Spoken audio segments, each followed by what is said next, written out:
नमस्कार। विपश्यना ध्यान विधि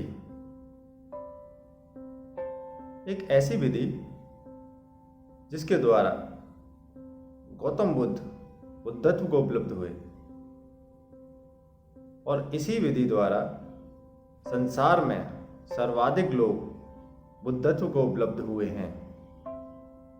बुद्धत्व का अर्थ है बुद्धि से परे, यानी बुद्धि पर नियंत्रण होना, बुद्धि को होश पूर्वक जान लेना। विपश्यना विधि एक सीधा सरल प्रयोग है। विपश्यना का अर्थ है विशेष प्रकार से देखना या लौटकर देखना।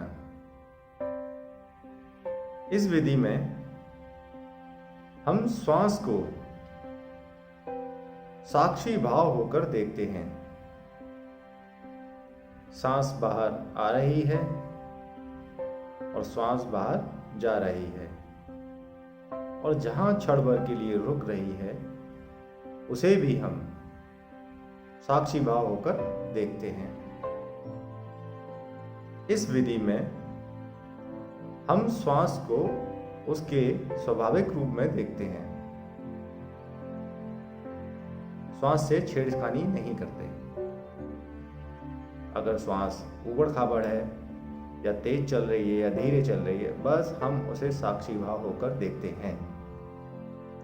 जैसे हम किसी सड़क किनारे राह पर चलते लोगों को या किसी गाड़ी को आते हुए देखते हैं या नहीं आ रहा है तो देखते हैं, बस हम बैठकर देखते हैं। इसी तरह हमें अपनी श्वास को साक्षी भाव होकर सिर्फ देखना है, क्योंकि जब हमें क्रोध आता है तो हमारी श्वास किसी और ढंग से चलती है। जब करुणा होती है तब किसी और ढंग से चलती है। जब तनाव होता है तो किसी और ढंग से चलती है। जब मन शांत होता है, मौन होता है, तो किसी और ढंग से चलती है। यानी श्वास हमारे भाव के अनुसार बदलती है। यदि हम श्वास को बदल दें तो हम भाव को भी बदल सकते हैं। जैसे एक प्रयोग कीजिए। यदि आपको क्रोध आ रहा हो तो आप अपनी सांस को स्थिर रखें, उसे आंदोलित ना होने दें, क्योंकि श्वास जैसे ही आंदोलित होगी तो क्रोध का केंद्र हलचल पैदा कर देगा। अगर हम श्वास को स्थिर रखते हैं तो क्रोध के केंद्र में कोई हलचल नहीं होगी और क्रोध देह पर ही दम तोड़ देगा। जब तक क्रोध देह से चेतना तक नहीं पहुंचता तब तक क्रोध का कोई महत्व नहीं होता। इस विधि में हम अपनी श्वास को साक्षी भाव से इसीलिए देखते हैं क्योंकि जब हम भाव से श्वास को आंदोलित कर सकते हैं तो श्वास से भाव को आंदोलित क्यों नहीं कर सकते? भाव को शांत क्यों नहीं कर सकते?